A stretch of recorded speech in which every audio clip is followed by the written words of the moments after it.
Dame? Are they getting Dame? Are they not getting Dame? You got Tyler Hero getting dangled around like,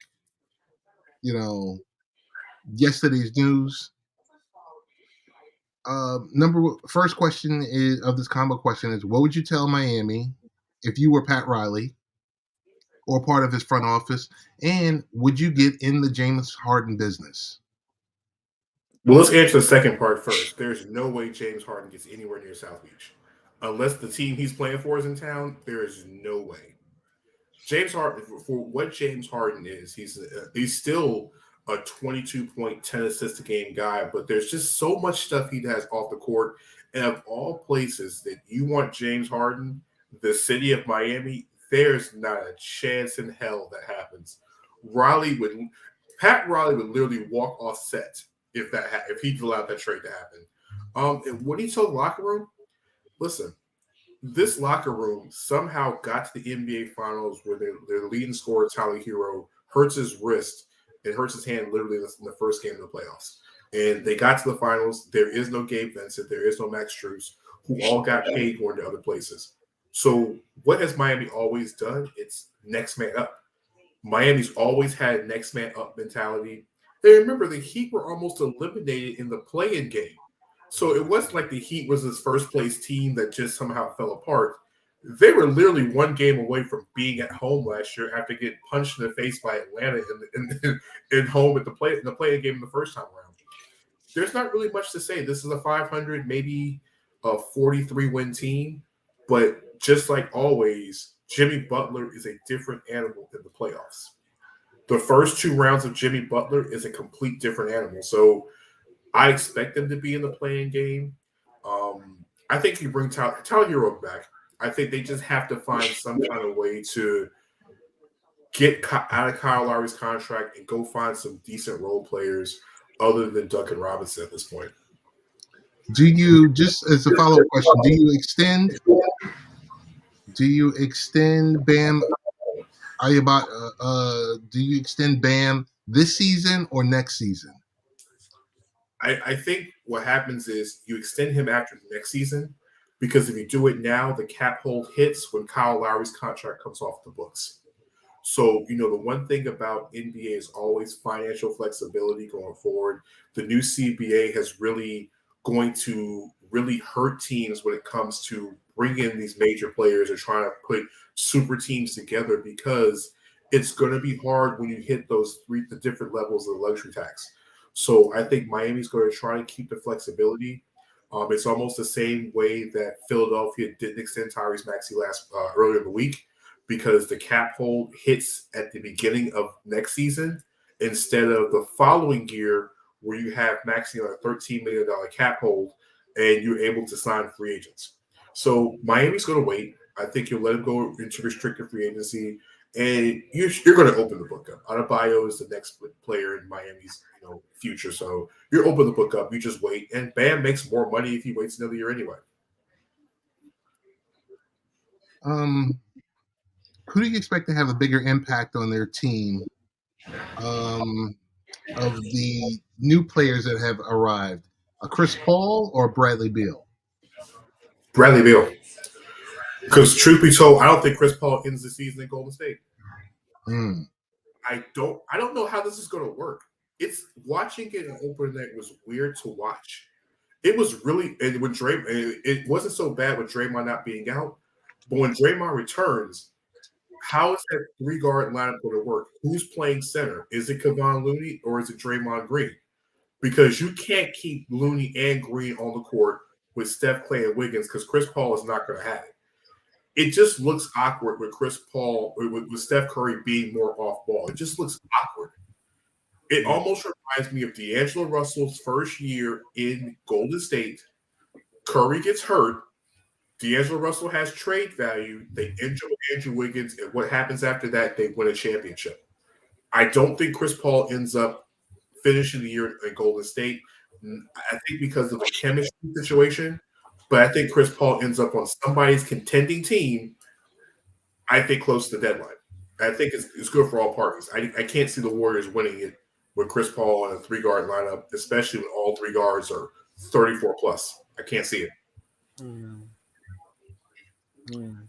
For the Bucks, a Buck-centric question. I know we just watched the new Milwaukee Bucks. Question is, bless you. Question is, what was the bigger get?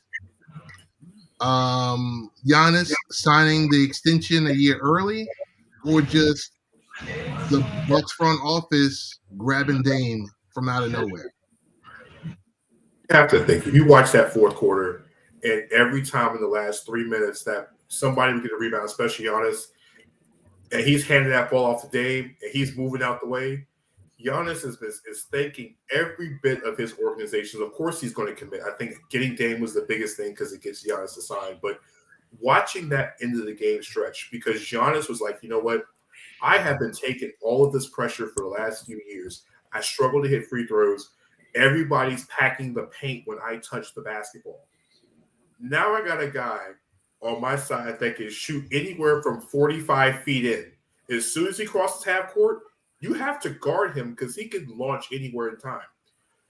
You have a guy who's going to take games over. It's going to make things easier for Giannis. Like, this is like almost a new age Kobe and Shaq type situation where you have, Giannis beating you up for 3 quarters, and then Dame just literally scoring 16, 17 in the fourth quarter. It makes Chris Middleton be the highest paid third player in the league, and the Bucks are the best team in the Eastern Conference. We just watched it. They're the best team in the East. Smoke, what's going on? We all know Daryl Morey's a liar, right? It's a low down dirty shame. He's a liar. If he pulls off the Herschel Walker trade with Embiid to the Knicks for, I don't know, 3 or potentially 4 first-round picks, along with Randall, RJ Barrett, and others, does that change your perception of Daryl Morey? And is he still the GM and VP of the Sixers at the end of the season?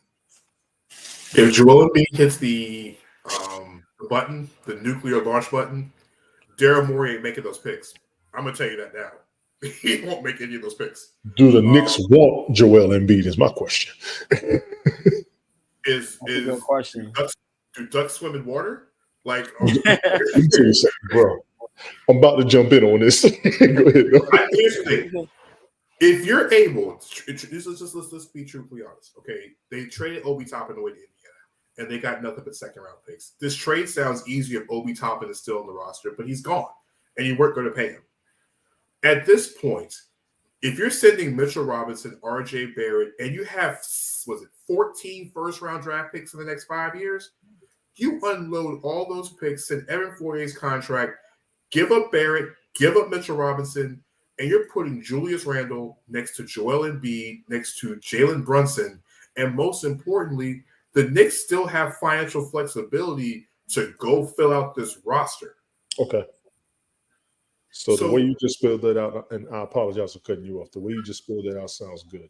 Joel Embiid also has fragility issues, if you will. I'll take over Joel Embiid personally, and as a Knicks fan, you're talking about getting rid of a roster that has made it to the playoffs.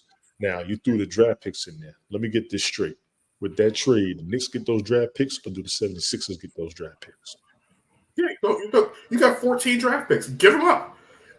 At some point, you were going to give them up for Donovan Mitchell anyway. So why don't you give them up for Embiid? What's the difference? In fact, you get a low post dominant center, a big man. What have the Knicks always loved? They love Patrick Ewing. They still talk about Patrick Ewing to this day. Joel Embiid would be the modern day Patrick Ewing. He'd be in the city that he will embrace. That's the thing. This is almost right there is where I'm at. It's almost the same as Carmelo Anthony showing up. The only difference was if they would have waited 4 months, they wouldn't have had to gut the entire roster to get Carmelo in the first place. Mm-hmm. Why does this feel like Carmelo Part 2? The only difference is Embiid's under a long-term contract, so there ain't no way he walking down the street. And truth be told, if he does hit the nuclear button, he wants to go up I-95. If anything, Joel Embiid wants to be up there. That's different. Yeah. I mean, think about this. What does Joel Embiid love? He loves the spotlight. He loves being the man, and he's not afraid of anything. No, he's not. And to take on the biggest thing in the world, the country, is New York. Yeah. And if you could be that guy to bring a championship to New York, and I'm sorry, y'all all watched Jalen Brunson last year go from being a 6-man role player to being one of the best players in the NBA last season, turned into that. He's there. Joel's going to bring a championship to the Knicks. If you still have Julius Randle, you still have Jalen Brunson, you still have Josh Hart, you still have DiVincenzo, you still have cap space, and you still have draft picks. Yeah, The I'll Knicks- give you that. You still have chance. He wants to come to New York good because a lot of people don't want to come to New York. I'm going to give you that. and then you can resign quickly. You can really resign IQ, and you still have Quentin Grimes. You still have a whole bunch of talent to go around and be. This is way more talent than he has in Philadelphia. This is way more than Philadelphia. And look what he did in Philadelphia with what he's had. Yes. Yeah. I'll give you that. Okay. Fair enough. It's just that can Embiid go with the coaching? That's the other part. Like, is the coaching going to be right for Embiid, or do you have to get a new head coach up in there to fix this whole problem? That's what it is. Gotcha. But no, you give Embiid that roster, and you don't have to give up everything. I would trade Barrett more than I would trade Randall, especially with Toppin down in Indiana. Hate to lose Randall. If you had Toppin, it makes sense. If you had Yes. Obi replace it, if you had Obi Toppin, it makes sense. But since he's gone, you keep Randall as much as you can. So I said this to Smoke yesterday. I said, has RJ Barrett plateaued in your interpretation of it? Is this the best that we're going to see of RJ Barrett? Because we've been waiting for this development for how long?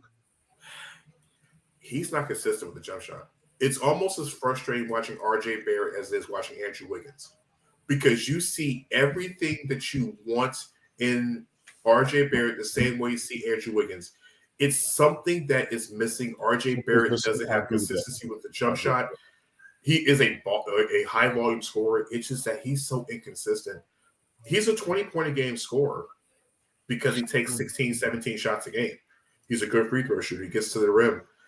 I don't think he's going to be the 25-point, 27-point-a-game scorer the Knicks need. This is the best you can. Listen, if RJ Barrett is enough to land me Joel Embiid, you have won. He has given the Knicks the best Christmas present ever. So I'm going to reel off these 5 teams. Tell me, who do you expect to see in the NBA Finals? Denver, Milwaukee, Boston, Phoenix, LA Lakers. All right, we're going to cancel the Phoenix already because I don't think none of them going to stay healthy long enough. I don't. Kevin Durant's going to have some kind of freak injury. The man slipped on a court in a warm-ups in his first home game and basically torpedoed the entire season after this. Bradley Beal already has back problems. Beal hasn't played a full season since, I think, John Wall was in Washington. And there's still depth issue. We're going into a game in the opening night where Grayson Allen was supposed to be one of the biggest, was supposed to be the Mike Miller of this team. If you look how the big threes put together, Grayson Allen is Mike Miller. And Grayson Allen saw less minutes than Eric Gordon and Drew Eubanks. That's scary. I think the Lakers, this is now on Anthony Davis at this point. Because for one half of basketball on Tuesday night, Anthony Davis was like he was going to be a top 10 player in the world. Him and Joker, I see JoJo's picture in the background boxing. It was looking like a heavyweight championship fight between AD and Joker because they were going at it on offense, defense. They were throwing punches. Yeah.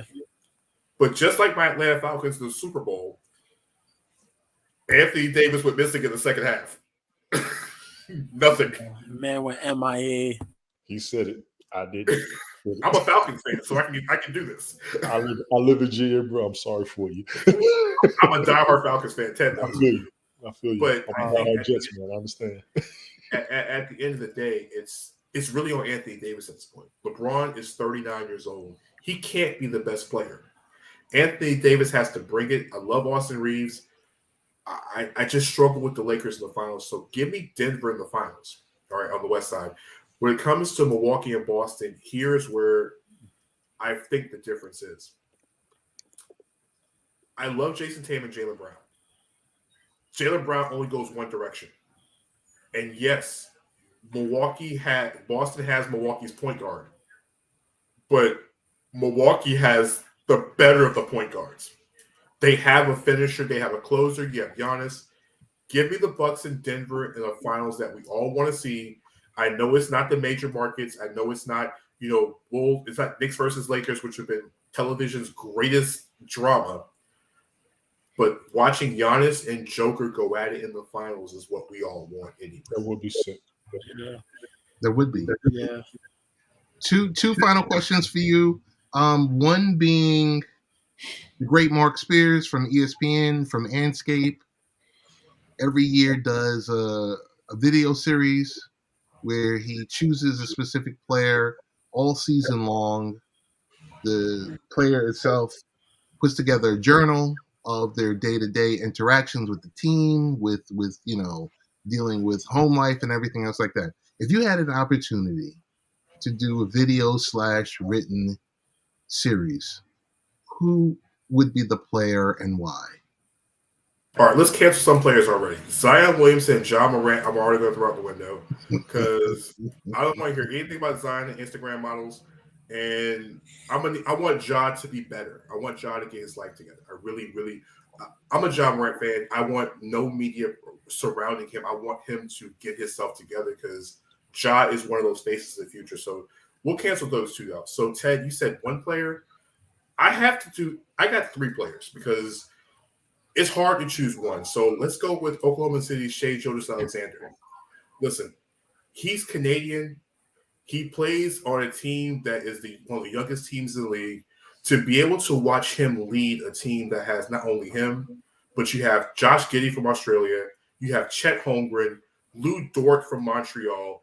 This is Pokasev, who's I forgot what Pokey's from. But there's so much international talent on that team. To see a Canadian-born leader lead that team.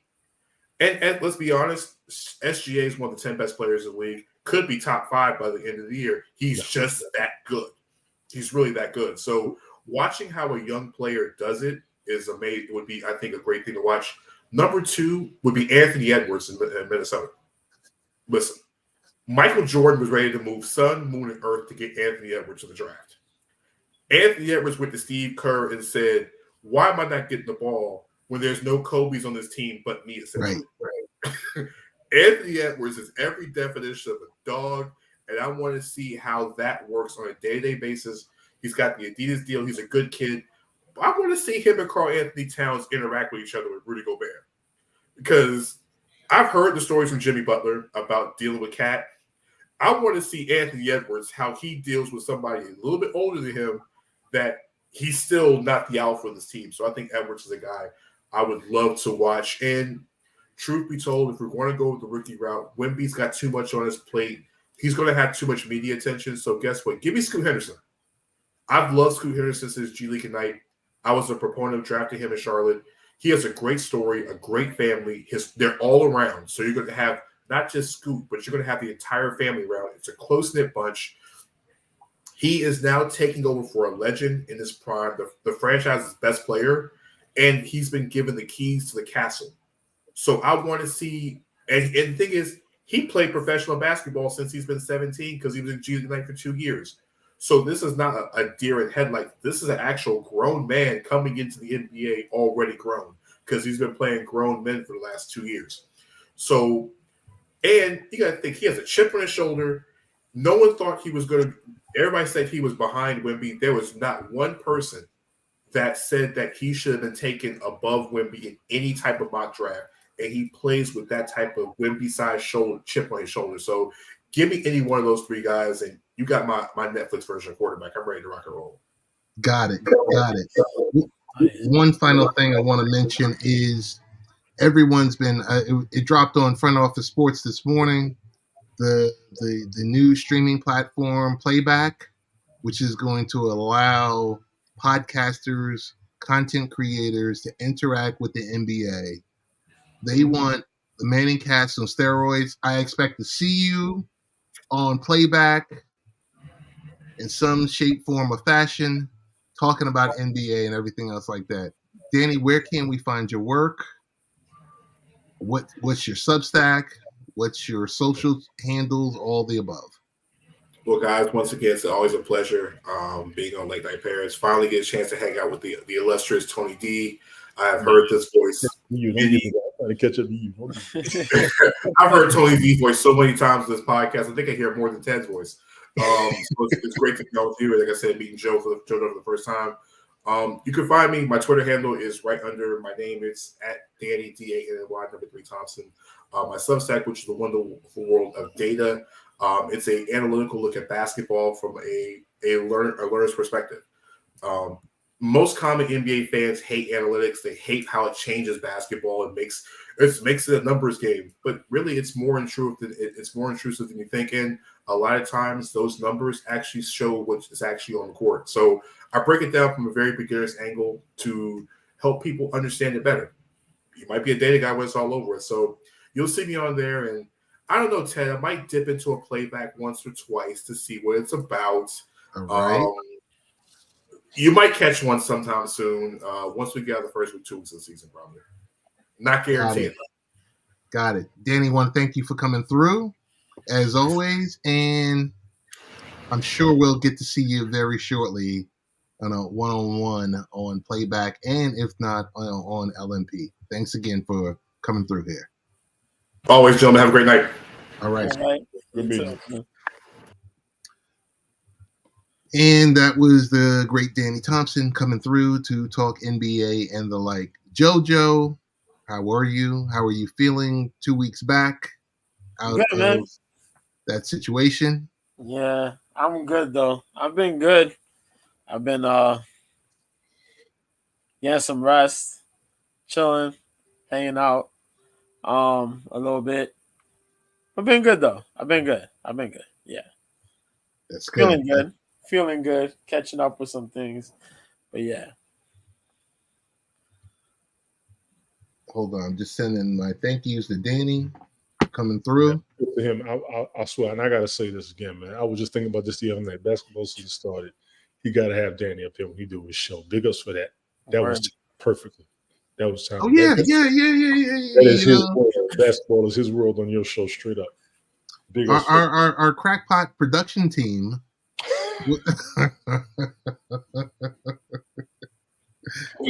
Was working on a few things, but that was prime time for real. Before we get into little fantasy football and mixed martial arts, wanted to discuss a couple of items. One that's timely. And it is present. Here we go. Share screen. Share the screen. Joe, we talked about this last week about the NWA to air on the CW network. Yes, indeed. I mean, here's the crazy thing about it. The CW network reaches 99% of U.S. television households. Yes. That reach is crazy. Yep. So it's I mean, you used to think of the CW really more on the lines of, the Arrowverse shows and we remember the type of shows that used to be on CW. But I tell you, ever since Nexstar has taken them over,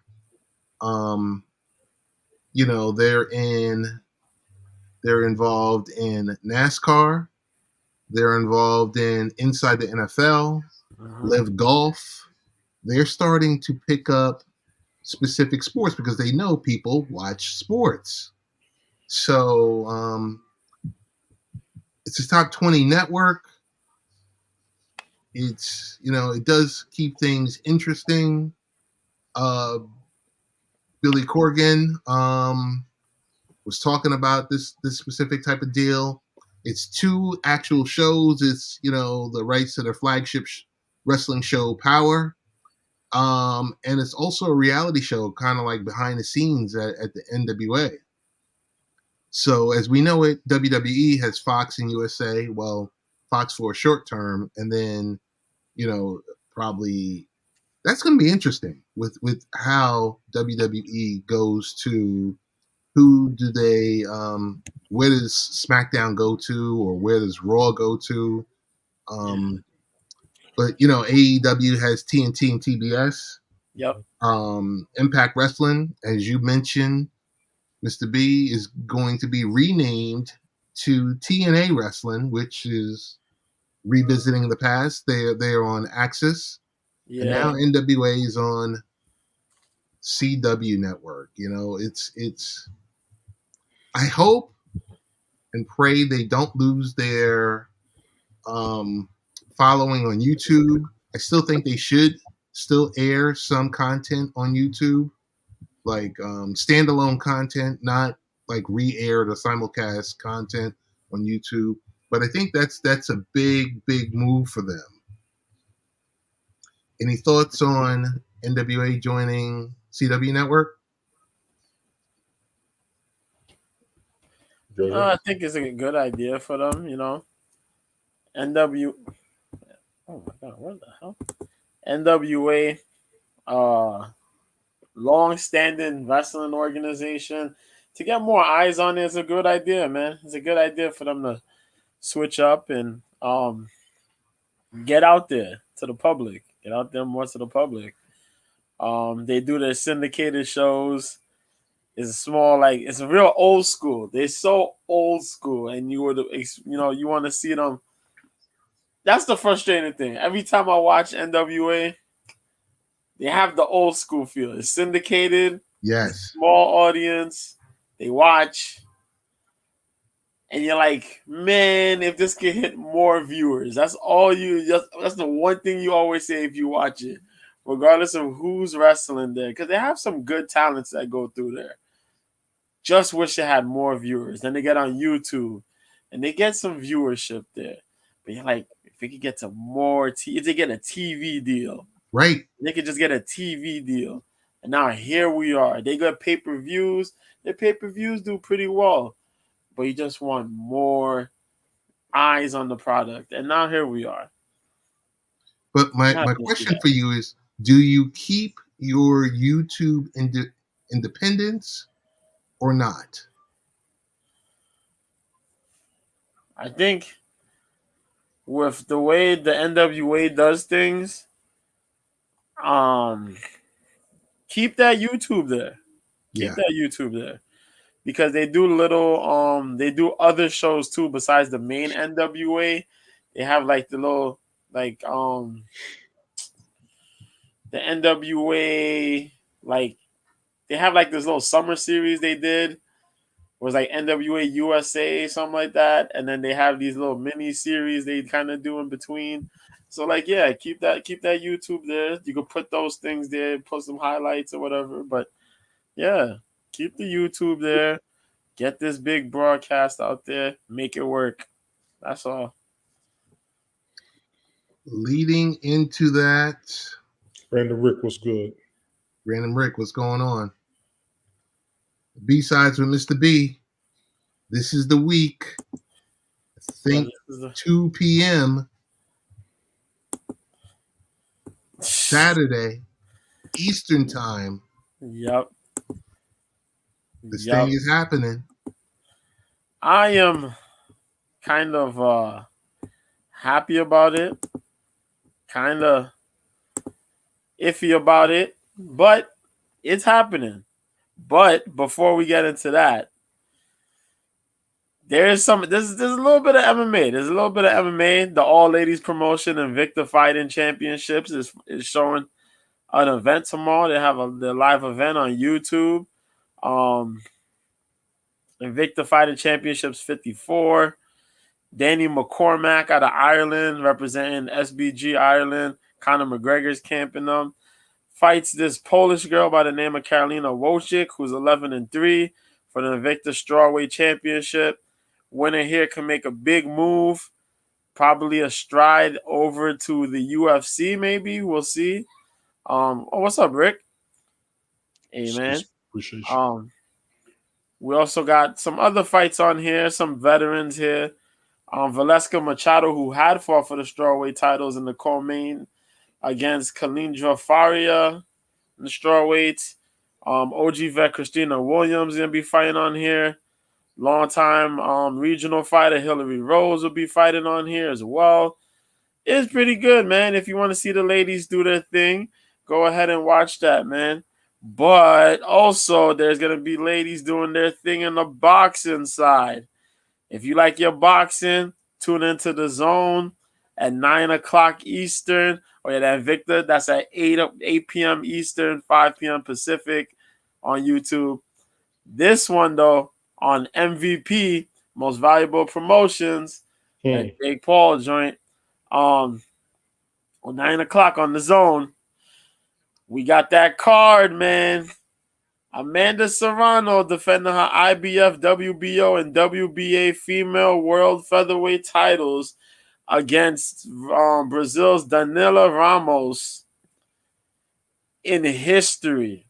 The first ever 12 3-minute round women's fight. Not 2-minute rounds, but 3-minute rounds. A first for women's boxing ever. That's crazy. So this is happening. And if this goes good, man, moving forward, we're going to get some good female fights, man. A lot better than, probably a little bit better than what we've already gotten. And the female's been representing. But this card here, the majority of this is just a lot of prospects. A lot of prospects are going to be showing up on this card. From Cuba, Puerto Rico, we got DR, we got Mexico. Not a lot of crazy stuff on here, pretty much. Just this one fight that, to me, as far as the stats kind of go, are kind of crazy. Two of them, actually. This Angel Chavez guy who's 8-0 is going to be fighting this Sladan Janine, who's 36-16. That's kind of crazy to me, as well as 47-10-2 Hernan Marquez out of Mexico will be fighting Antonio Vargas, who is 16-1 in the 118 class. If I remember that is bantamweight, yeah, bantamweight.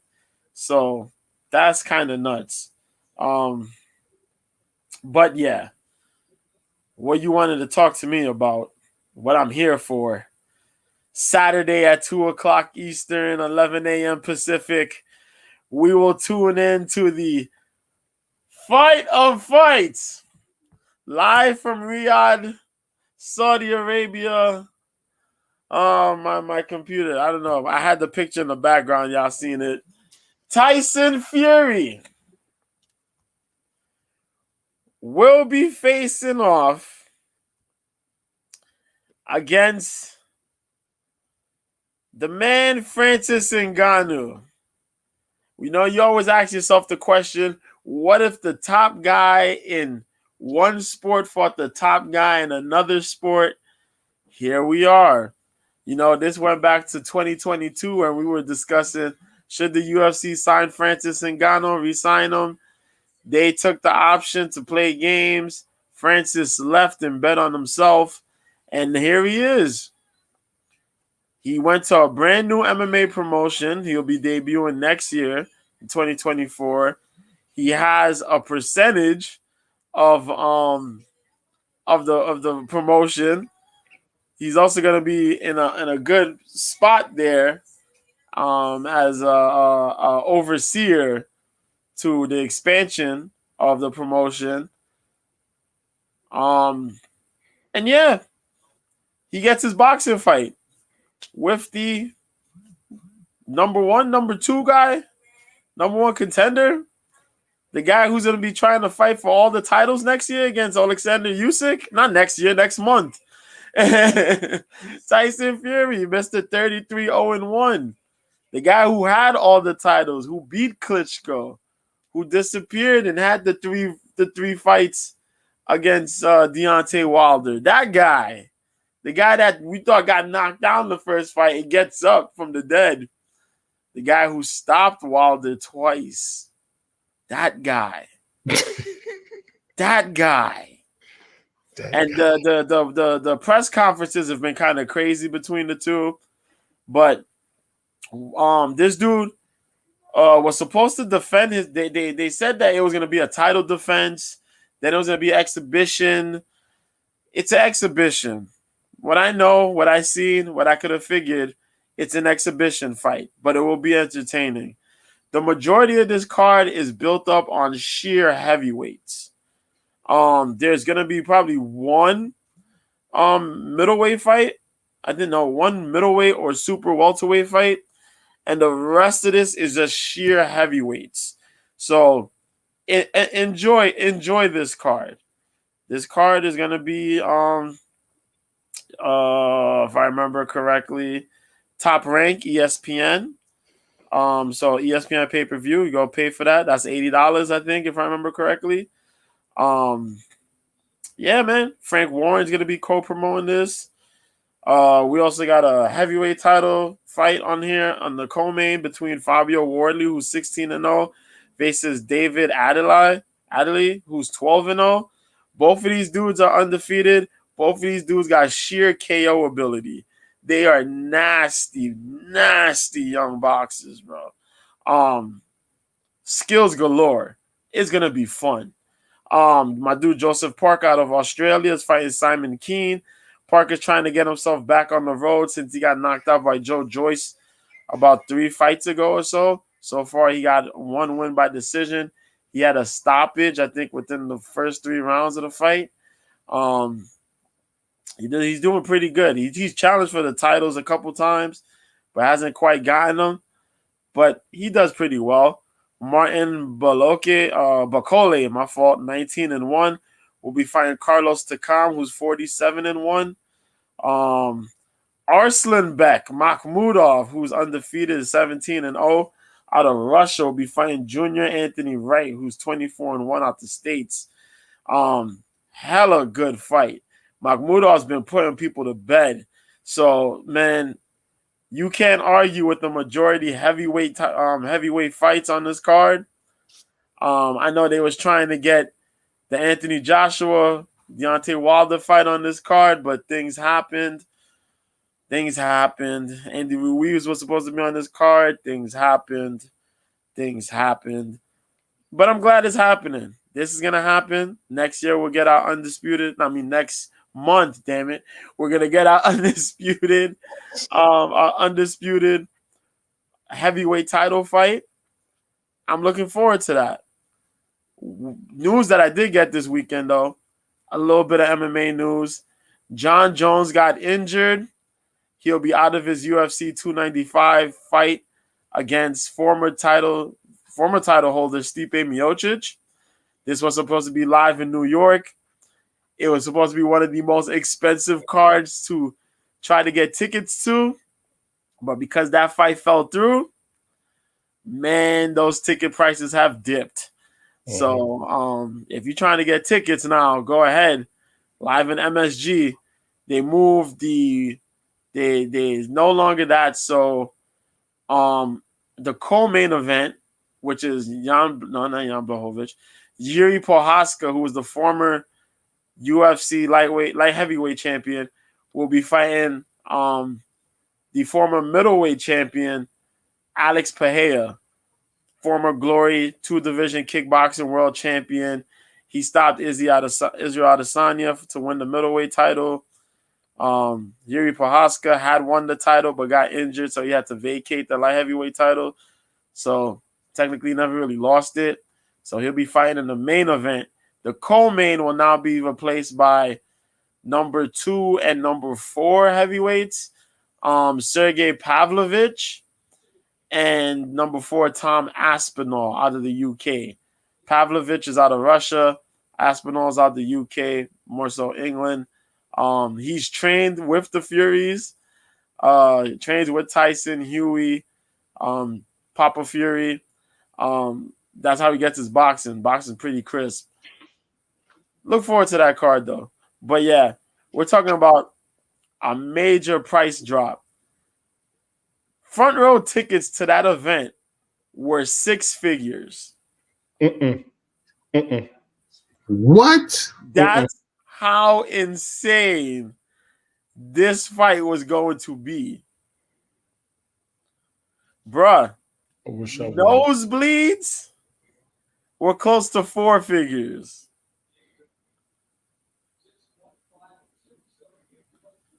Nah, I'm good. This is how insane this UFC card was looking to be. But they lost a lot of power because this was going to possibly be John Jones' last fight. Right. And it was going to be Stipe's possibly last fight. So both these dudes were going to possibly retire after this fight. But John tore his pec, so he's out for 8 months. And Stipe didn't want to fight for an interim title. He wanted to fight John Jones, and I respect it. So Stipe's sitting on the sideline. And that's that. That's all I got for you on combat sports. Take it or leave it, but that's it. Hey, so I have a couple of follow-up questions. What is going on with this? We heard this week that Paramount could be up for sale. What is going on with the potential sale of Bellator? Yo, I think I mentioned it before. Things have been halted. It seems that Bellator is just going to continue to do what it's doing and ride till the wheels fall off. They'll ride it out. When they can't put on no more events, they'll close up shop, it looks like. And the fighters will go and get picked up to wherever they get picked up by. It's weird. It's a very weird situation because PFL and them were supposed to work things out. It never happened, and it looks like they're just gonna wait till the organization just dissolves, and then they'll just take the fighters wherever the fighters go. I guess it's the cheaper route to go. Yeah. If you want to say, I guess if you want to say that, yeah. Yeah, I mean, because if Showtime Sports is going away at the end of the year, technically that would mean Bellator and everything else would go away. Yeah. I think.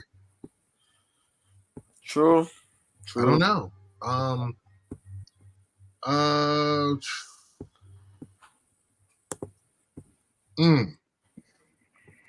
don't know. I would have liked to see PFL grab Bellator or grab certain pieces of Bellator. Because my question is, at some point, I'm sure someone would grab that library. Yeah. Would. I would like to see somebody grab that library. Bellator's been around for quite some time. Right. Quite some time. And their earlier tournaments and events were pretty damn good. Damn good. And considering, the guys you possibly will pick up if, you know what I mean? Depending on where they go, whatever.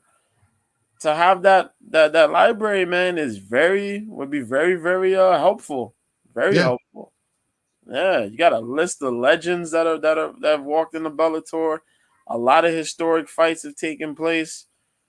It would be nice. But I see the UFC gonna play hardball and try to pull a Vince McMahon type move. We'll see if they drop in price. I can see the UFC picking up the majority of that talent on a WWE type move. Got it. Mr. B? Kind of like how they got WCW. Yes. Like 20 million. Was it? They got the library. I think they picked up the library enough for like 20 million. For next to nothing. Yeah. Insanity. You picked up the organization and that for like 20 million. Yeah. Buy low, sell high. Jesus. Mr. B, I know we can catch the B-sides on Wednesdays at 4 p.m. through however you grab your live stream and or listen to your podcast. I saw you went live yesterday. I didn't listen to it yet. Did you go 2 hours, or did you cut it to about an hour? What was it yesterday? It was an hour and change. It was an hour and An hour and change. It was change. a little under 2. It was a little under 2. Because it Got wasn't for much, but it was just me talking about the last week's the pay-per-view. Got it. It was just mainly about talking about the pay-per-view and Volk's decisions because, Volk got dusted and Volk want to fight back in January. He wants to fight in January. Like, bro, you just got head kicked. You got head kicked. And you want to go back and fight in January? No, rest up and fight in March. Don't do that. Don't do that to yourself. As we segue to Tony D's Belt Kings Fantasy Football. Mm-hmm. Tony D. Mm-hmm. First question for you. Brock Purdy. System quarterback. And number 2, are you surprised we didn't see Tua Part 2 where the player goes out there, catches a concussion, and then comes back the following week and something disastrous happens? We don't need disastrous from Tua. They've been protecting him. They've been playing pretty clean around him. He's been enduring his fight. So I'm gonna give the opposing team since the first injury respect for that, honestly, because I was a big proponent of he need to sit his ass down. Yep. I didn't like what I saw when he did go down. I didn't like how it looked. And I think everybody was stunned at how severe his injury was based on that blow. As far as Brock Purdy, number 1, he's going to be fine. The team's going to rally around him. They got something going good with him. He's making his numbers. The 49ers are the most dangerous team in the NFL right now.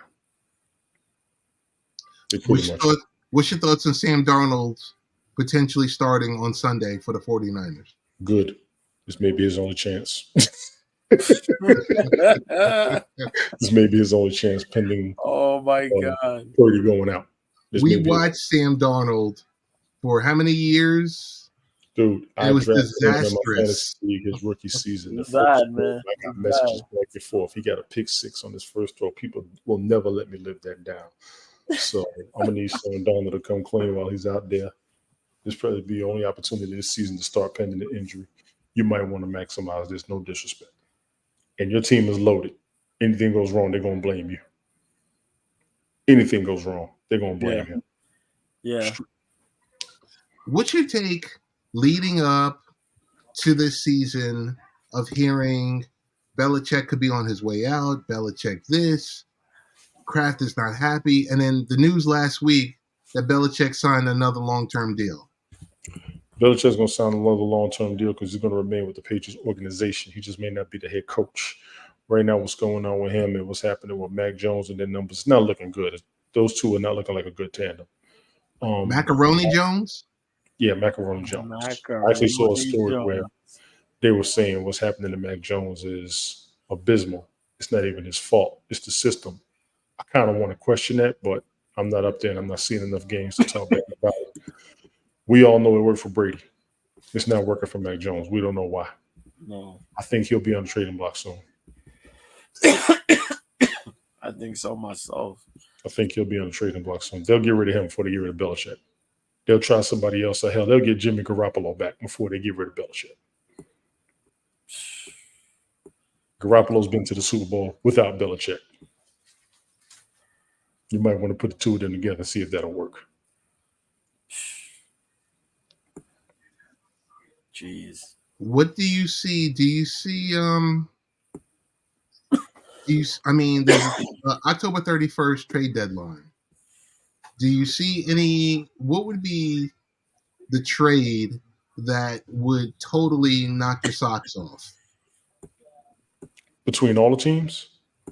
Yes. If there was one specific trade that you would be shocked that happened, what would it be? The Ezekiel Elliott trade to the Patriots blew my mind. Trey Lance blew my mind. We never saw it coming. I don't even know what would be coming. Right now, and I'm going to base something on the conversations we've had amongst each other. Kirk Cousins leaving the Vikings. damn near to about 6 teams in the NFL right now. They could use a better quarterback outside of the Jets. I will throw out there the Patriots. Yeah. I will throw Carolina. I will throw Washington back into the mix. Him with Ron Rivera, I think, could do something. I would almost throw him to Denver. Maybe even Vegas. Yeah, Vegas Let's look at all of this. Yeah, Let's look at all of this. yeah. Look at He Vegas. could go to a bunch of teams and that will be a monster. And Kirk's been pretty consistent, even though he hasn't been much in the playoffs.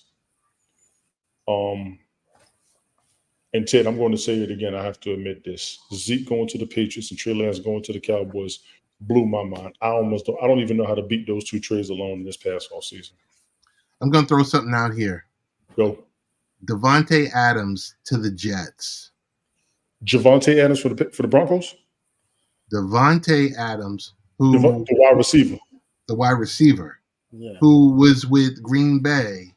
Yeah, who got traded to the Raiders. Yes. If there's a last second, that was Aaron Rodgers' number one receiver. Yeah. Why would that? At that point, I would say expect Rodgers back. I don't know. Game 11, game 12. I think no. Rodgers don't need to come back this season. Let's just stop it. You don't need to come back this season. If they pull a trade like that, yeah. You know, I don't know what that means for the offensive line, but you're telling me you got Wilson and you got Adams? And you already got Lazard up there. And you got Lazard? Game over. Breece Hall just waiting for the ball. Dog. He's waiting for the ball. And he's ready. Big ups to Breece Hall. I think I'm going to stick with the Kirk Cousins trade. That will be a monster. Where will he go? Do you see Saquon moving? No, he doesn't want to leave. If he leaves, they're sending him. He's not because he wants to. Bro. Right. It ain't even about the money no more. He said he wants to stay with the Giants. That story actually came out at the beginning of the season. He wants to stay. He ain't trying to leave. I don't know about y'all, but this Derrick Henry trade rumor thing, man. Yeah, it's him and DeAndre Hopkins. That's this thing is man. Man, Tennessee is going to look like the Carolina Panthers when they do that. They're getting rid of everybody. Tannehill's already going. That's going to be sick. Who's going to take them? That's the question. Who's going to take them? Derrick Henry, man. Still a beast. Yeah, who is? Yeah, what team is going to say? DeAndre Hopkins is still fresh. Will they go, even if they go separate? The most dangerous thing is those two go to the same team together. Good God have mercy. Has it been a bigger bust than Dalvin Cook this season with the Jets? Dalvin Cook hasn't gotten the ball yet. They're saving him for the playoffs, in my opinion. Yeah. All he got to do is get right. Him and Aaron Rodgers come back. It's on. I don't think Dalvin Cook makes it beyond the 31st. Probably because he hasn't gotten the ball yet and his talent's sitting there. Maybe he's hiding. Maybe he's sitting down just healing up. Quite frankly, last year's roster can get them above 500. Who they brought on the team is to get them through the playoffs, in my opinion. That's how the Jets look right now. They got what Dallas had. Dallas had a good first string and a second string. The Jets now have a good first string and a second string to carry them through the season and get them through the playoffs. Maybe not even a Super Bowl right now because we got Aaron Rodgers injured, but get them through the playoffs. Make it to the second, third round playoffs. Jets fans will shut up. Get in the playoffs. Win a playoff game. Everybody's contract's extended. Everybody's contract's extended. That's just how it's looking. Oh, man. True that. What's your thoughts on the Bills? Are they pretenders? I know I said that in a group chat, and Mr. B was ready to rip my head off. Because we've been hearing so much for the last couple of seasons about the Bills. They just won the game. They just beat the Bucks. They held on. They're not the dominant 2-3 touchdown team that everybody's been expecting, but they're still winning. Yeah. So they are going through their woes, though. They are going through 5-3 halfway through the season. You're looking good. You just got to maintain. They're not pretenders. They're contenders. They are Super Bowl contenders. We're not talking playoffs regulars. They're Super Bowl contenders. Straight up. Even with 90% of the offense being generated through the quarterback and the wide receiver, they're still winning. It's working. Whatever they're doing is working. Yeah. Just being honest. Whatever they're doing is working. And I got to say that the same way I was talking about Green Bay. I never thought Green Bay was going to see the playoffs the way they did these past 3 seasons with Aaron Rodgers. With 2-3 main players. Killing it. Straight up. Yeah. And our Ravens got back in the road, man. Yo, Ravens, boy. How about them Ravens looking like their old selves, man? I'm sleeping on the Ravens. I'm sleeping because I don't see it. I'm not catching it, but they're doing it. Big ups to the Ravens. They dominate. They dominate. Just talking about this last night. Y'all get a chance, check out me and him was talking for about an hour. you remember like last couple of weeks leading up, everyone was screaming about the Lions. I do think the Lions are a good team. I just don't think they are there yet. They're there. When they Jared Goff told me with them. They're winning. They have won. I think they tied for the most games won for the biggest win streak or the longest win streak ever, or at least since 96, 97. Something like that. They're on pace to win that many consecutive games. So big ups to the Lions. They for real right now. Yeah. They're for real. They just got to make it through the playoffs. That's another team. Win the playoff game, everybody's contract extended. Just win one. Just win one. We'll get there, but now you got to win the game. Word. And the Browns. Any standouts from this upcoming week? Any teams that we should have our eyes on? I think we're playing in Germany for the next 2 weeks. Maybe not this weekend, but I know definitely next weekend. The weekend after, there's games in Germany. Well, let's do this properly. Jets and Giants are Sunday. Mm-hmm. 3 of us are native New Yorkers. Let's just be honest. This is big. Yep. Jets have not been favored to beat the Giants in quite some time. I think I don't think it's big. I don't think it's big. No? It's big for us as New Yorkers because, like I said, the Jets have not been favored to beat the Giants in a long time. Yeah. So that's a big game. I will make that a big game. I think no, ain't no big games besides that one right now. Mm-mm. But I clearly think the Jets are going to whip them on Rams, Cowboys, maybe. Vikings, Packers could be big. The Bengals 49ers game? Bengals, It 49ers. should be. That is a Super Bowl contention game, in my opinion. You got the Rams, Cowboys. How about them Cowboys? Yeah, but the Rams look like they're back. I'm telling you, They look man. like they're back. 49ers, Bengals should be good. Let me go with the Browns and the Seahawks. That might be a monster. I was gonna say that because you got no Watson. I'm sitting here looking at this. You got no Watson. Chubb is out. Ford is injured, I think. Yeah. That might be the good one.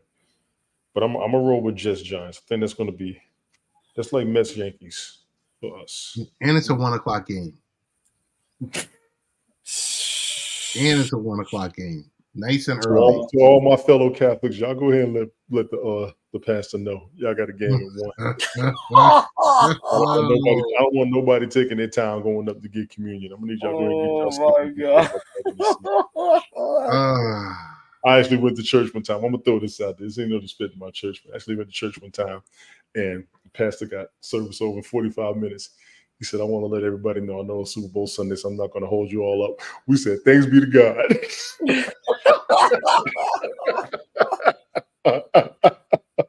That's a good time. That's a good time right there. Oh my Me, all of my goodness. fellow captains in New York, gotta go to church. Don't be taking all day. Don't get all crunk. Just get it on. You know what I'm saying? You're gonna celebrate anyway. You're gonna have the spirit anyway. You're watching the game. If you live in the if you're amongst the other denominations, it's on y'all. I'm just saying. That's on y'all. Yeah. I think we got maybe one or two items left. I had a segment for Brian on nobody trusts the news media, Oh Lord, which is right up his alley. I'm not going to touch it because he needs to be here. I tell you what, I Because try I to could make see it there. him. Let me see how tomorrow goes, and I try and do one with Brown. So you I get could that. see him totally running with that. Yeah, y'all say that. Y'all say that for me. Yeah. I'll try and do a broadcast for him this weekend. You know, He's due for his time. He's due. but I just wanted to say, Halloween is just days away, and consumers are expected to spend roughly $12.2 billion on the occasion. Yes. Not million, billion. Yeah, decorations and costumes, just like Christmas. Yep. Just like Christmas. Everybody's leveling up their costumes, man. While we up here, man, let's discuss costumes with people for a second. I want to throw this out there, and I'm normally the one that's tired up here, so I'm gonna be the knucklehead tonight. All of you costume makers, it's gonna be my request to come off of the traditional costumes and get more with the times. I actually went to the store a couple weeks ago with my son, looking at what's out there. They're looking for what's current. A lot of us are going to go beyond the demons, the witches, the stormtroopers, the Freddy Kruegers, the Jason. You know, Jason mask always going to sell. No disrespect to the Jason mask. A bunch of us got coveralls. We good. You know what I'm saying? I had one in college, and it was glow in the dark. Holla at your boy. You got to get off the traditional. I'm going to request that you all come up with the times. Definitely work on the adult suits, different sizes. Everybody's not geometrically similar. We're not all skinny. Some of us got guts. We're gonna walk around with our kids. You know what I'm saying? You know, I've been Mr. Incredible. My son's been Shazam, Captain America, and Iron Man. You know, we want to see more Black Panthers. We want to see a little bit of M'Baku's. I'm quite sure some women want to be doing Malaji's. The rest of the people want to be Guardians of the Galaxies. We all want to be Avengers on the end game. We want to do all that. I'm gonna request some more costumes, a little bit more creativity if you have the economic leeway to design costumes as such. There's a lot of movies, a lot of characters out there. A lot of people want to be more than what's out. Right. I remember, I think it was like last year or the year before, Squid Game was the hot costume. That was dangerous. Yeah. You're right, though. You're 100% correct. Everybody got a Squid Game. They got the little wigs and the things. Yeah. Yes. Y'all do me a favor and come out with some more of the Justice League costumes, please. Yeah, old school Super Friends costumes. Can the brother be Black Vulcan one Halloween? You know what I'm saying? Yeah, get them up with it, man. You see what happened when people got crazy with the Iron Man mask, man? Everybody got them Iron where's Man the War mask. Machine is all I want to know. I can't see a War Machine costume. You know what I'm saying? So Wallet Hub announced its findings for a report. It says inflation still haunts us. 34% of people think inflation is the scariest thing about Halloween this year. I don't know about that. I do know I talked to a banker today. The housing market is going to be like this about another year or two. Based on what I just went through, I think that's the biggest thing about inflation. How are you going to get a return for your money? Yeah. Financial nightmares are common. 47% of Americans say they have nightmares about money problems. Absolutely. Only 47%. That's what I was going to say. Only 47%. You know what, Ted? Let me jump in. Fuck, I'm going to do this tonight. If it's only 7% of Americans, that means there's a lot more rich people than we know about. Well, 53% don't have nightmares about money problems. This should be that's what this specific survey. 47% of the people that took the survey have nightmares about money That's why you problems. got to question demographics or statistics. And this is no respect to the people who took those statistics. That number should be 67% of the population. Yeah, I want to know We where they got do people this at. suffering from losing their jobs when COVID kicked off and those companies shut down and didn't come back. Money Just- fears grip the youth. 70% more Americans between the ages of 18 to 29, that covers Mr. B's age, say they have nightmares about I'm money not that problems young. compared to Americans who are 60 plus years old. 60 plus people are retired. They got checks coming. Your youth don't know where the next check's going to come from because they can't get hired in the fields that they went to school for. Yep. That's the biggest nightmare right there. You got a job, but it's not what you went to college for. It's not what your future dream is. And most of these jobs are at will. They can drop your ass in a second. Uh-huh. Spooky priorities. 1 in 5 Americans say Halloween is worth going into debt for. Because so that's 20%. You're going to live out the day. I don't agree with that. Well, you're going to live out the day for the moment. You're going to buy a costume. You're going to get some candy. You're going to hang out with the kids. It's a family day for the most part. As much as there's a stereotype against Halloween, that's a good family occasion. Yeah. Halloween spending decline. 77% of people say they plan to spend less on Halloween this year than last year. Agreed? It costs too damn much. No, yeah, it depends on the costumes, yeah. Biggest financial fear. 27% of Americans say not having enough retirement savings is their biggest financial fear. And another 27% of Americans say it's an unplanned emergency. Facts. Unplanned emergencies. Allow me to attest for that personally myself recently. Facts. The unexpected gets you broke. Y'all better watch John Q. Y'all better watch John Q again. He had a decent job. He had benefits, and it wasn't enough to save his child. What happened? He held up a hospital. He held up the hospital. That was the wife. She was like, "Do something, do something." And he was just like, I need you women to stop pushing us to that limit. Last I saw, they make a sequel, and that character's still in jail. You said do something. Now what you gonna do? Tricky reputation for credit cards. More than 2 in 3 people think credit cards are a trick rather than a treat. Credit cards are an opportunity to get yourself out of debt and pay it back at a low interest rate over 18 months, 24 months time span. The problem is you plan on spending it. You plan on paying it back. What you don't plan on is losing your job. Yeah. You don't plan on any emergency stopping you from paying it back. It's a decent no interest loan, but you got to pay it back one way or the other. And when you can't afford to pay it back is what gets you. Straight up. Smoke talking about he gonna remix his Jesus costume. We gotta work on Smoke, man. Yo.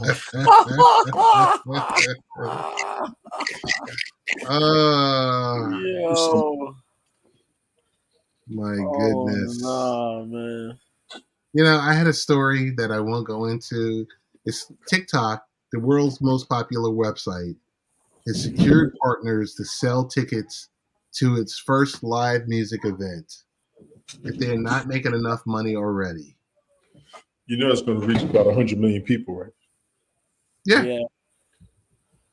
Let's just cut the nonsense. TikTok concert's going to hit 100 million folks. Yeah, it's crazy.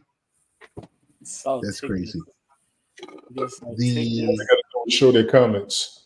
Everybody want to see their comment on the screen. Yep.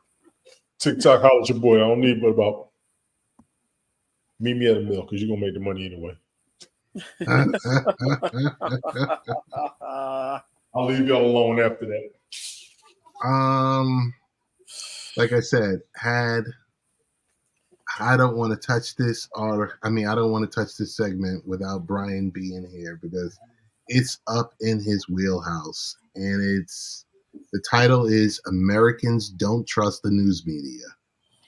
What does Brian spend most of his time talking about? News media being too left or too right? Yeah. You said most of his time. He does. Well, some of his time. Some Most of of them. the time he's talking against Democrats. I'm on Brian's ass. I'm gonna leave that stuff alone, Brian. I'm gonna just get on you talking about the Democrats. Yo. You know how you? I don't know how you like non-biased on your political affiliation because you're politically homeless. But you're talking against Democrats, so it makes you look Republican. I'm on your ass. He So said it I won't. last year. Oh, he said Smoke the is crazy. number one. He said he's gonna remix the Jesus costume. Everyone talking about do something, and that joint was a hit last year, though. Tony D.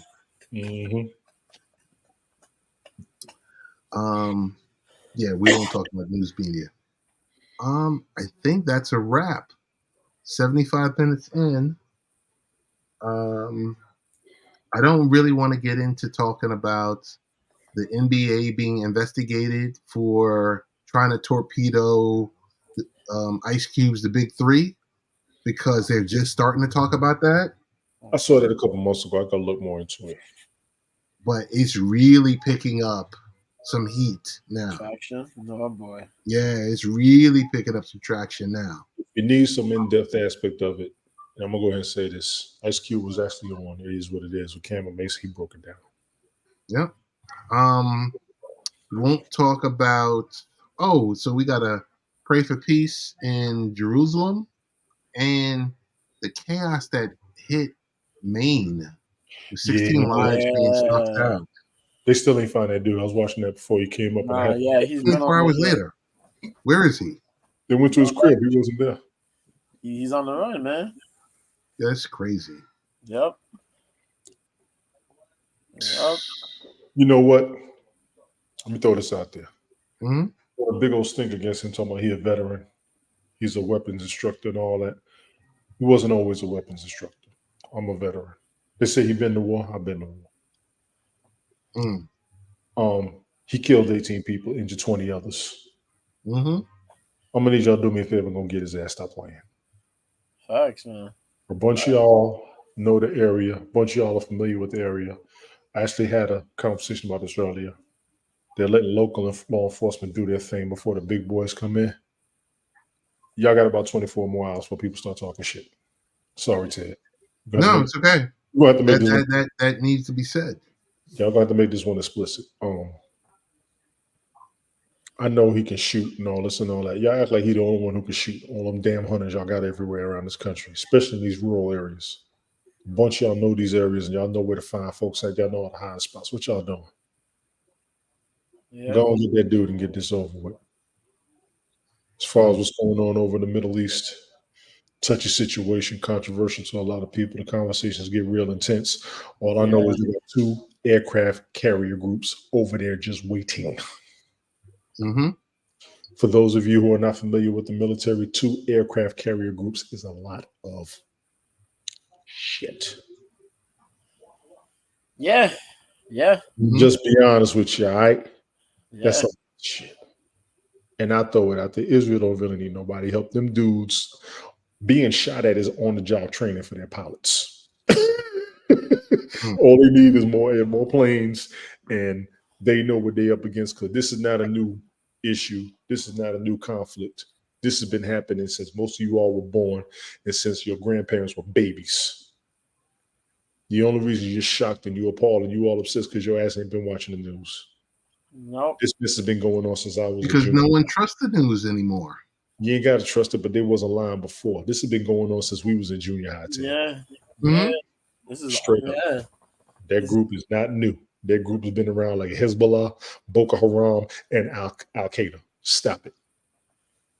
All they waiting on is we need help and everybody going. Anything that's going on over there, talk to some people from that area, talk to some people from that region. Let them give y'all the scoop instead of following the media. There's a bunch of y'all talking and don't watch the news no damn way. No. Yeah. It's probably trying to be big because I'm gonna start going off up in here like I used to when I first started. Go ahead, man. It's ugly, man. It's ugly. So you gotta pray for them folks, man. Right. I pray for both sides, man. Pray for the families. You gotta pray for both sides. The kids getting killed is that's man. Families, innocent families, man. Y'all cross like kidnapped. This is ugly, man. It's real ugly. Stop it. Last person we won't be talking about, well, the two people we won't be talking about, Cesar Pena and DJ Envy. We won't be talking about them. You know, a bunch of these people going down for these Ponzi schemes. I want everybody to look into it a little bit more. Even when the crypto thing was going on, they was talking about Ponzi. There was a couple of them, but there was some legit ones. It's not all of them. So it's all about the technicalities and the legalities of the writing of what they got a part of. They made the money, but somebody found something to get them on. Yeah. I didn't look at the whole story. I don't even want to see it. Yeah. Because everybody's getting caught up. That's why you got to be careful when you jump into new businesses. This is a stereotype against a bunch of new businesses, Ponzi schemes. And on top of those two people you don't want to talk about, two other folks you don't want to talk about is James Harden and Anthony Davis. Y'all jokers got shit y'all got to fix. Yo, James Harden. Yo, they shut James Harden down. They shutting Anthony Davis down. No, but James Harden was trying to get on a plane. I saw that. To go to Milwaukee. I saw that. They said, nah, bro, we good. They don't want We're good. And you know what? I'm not mad at it. You didn't show up to training camp. You know, you didn't show up to practice. Then you want to magically just show up and be like, yeah, I'm ready to do this. Nah, we're good. Smokey, you bugging. Let me find out they're on the show. I'm going to be in the audience. Smokey, he's going to cover Real Estate Rico and flipping homes or flipping whatever on Sunday show. And matter of fact, I'm gonna need y'all to check on your boy Dwight Howard. I don't know what the hell's going on with him either. The Dwight Howard situation is messy. Yo. It's messy, man. Smoke, cover Dwight Howard, please, on Sunday. Oh my God! Why would you? Pretty much what happened. What happened is that it got outed because of this man went to court. Went to court. And got outed. Dwight Howard said some things, and he outed. This guy has like 10 children by like 9 baby moms.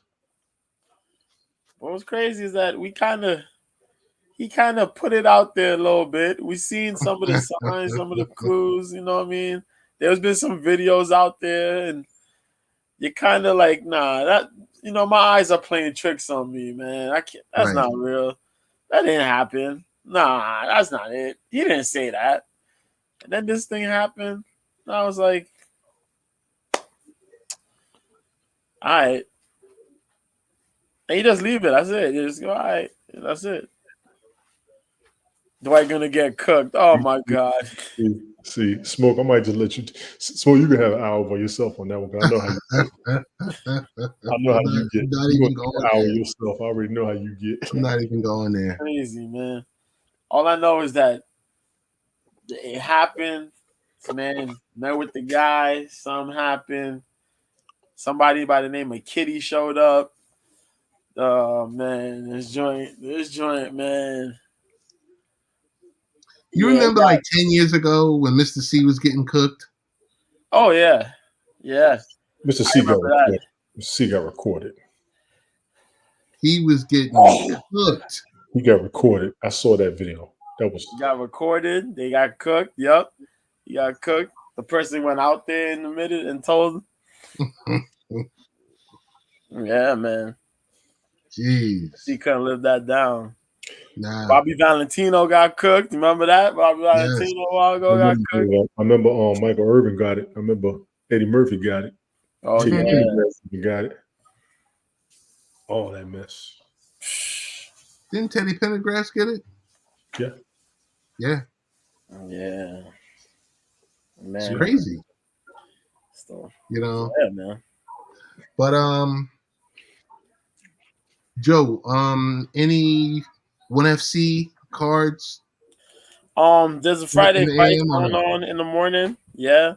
One Friday fight should be going on in the morning, tomorrow morning. Oh yeah. In the morning. Catch it 8:30 Eastern, 5:30 Pacific on YouTube. A little bit of MMA, a lot of Muay Thai and kickboxing bouts. Always exciting to watch. watch. Yeah. Always exciting.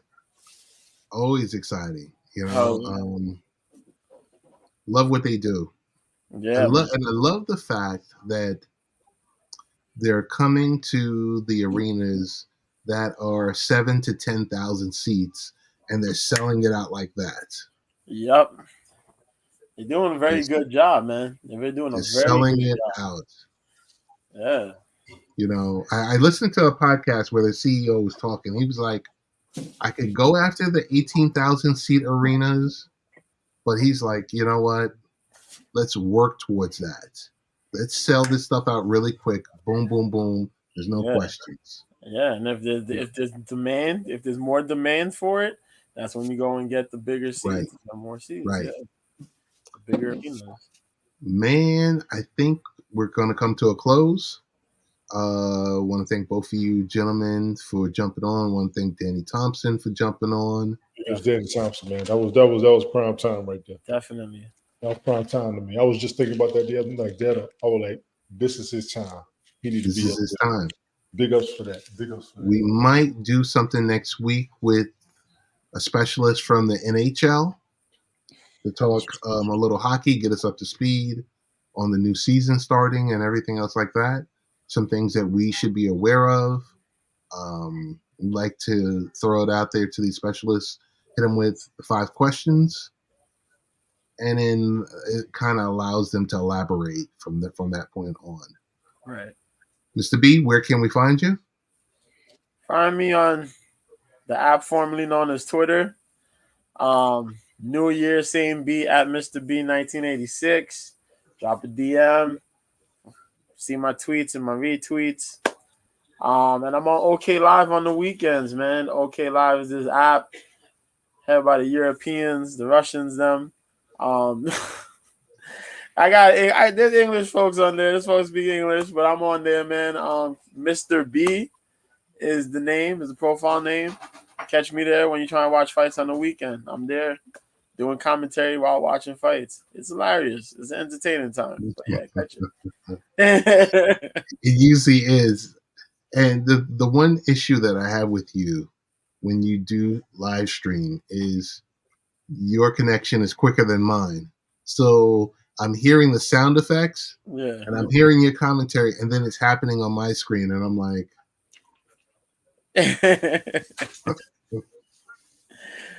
Yeah, Tony D, where do we catch you? Where can we catch you? Across Tony. the interwebs?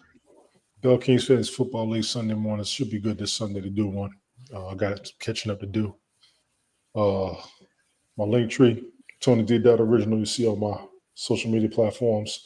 Bathurst has been jumping up a little bit. I popped up with him last night for about an hour. We talked some football. Big ups to him. Big ups to Fireman Rich. Big ups to you, Ted. Appreciate you as always. JoJo, you already know what it is. Smoke, you already know what it is. Random Rick was coming through. I should be around this weekend.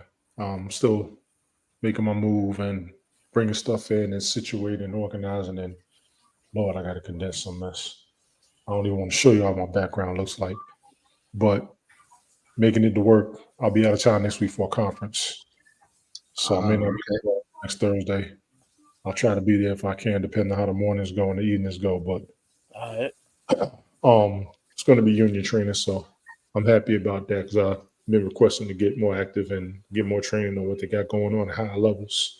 Okay. So I may do something, my own broadcast tomorrow night, do a little music, do a little current events. We covered a lot of what I would say tonight. There's a couple more I can pull up. There's some articles I'm seeing I don't like. And there's some events going on in the world. I just want to touch on myself. So appreciate you as always, man. Got it. Big shout out to Brian. Brian, we're going to hold that segment until next week, or until if we might even discuss it on Bell Kings on Sunday. If Brian is on there, I might try to shoehorn that in. Yeah, I might try and jump it before, not tomorrow night or Saturday night. I'll see if I'll be able to get up. Okay. I'll see if I'll be able to get up. I'll get him up.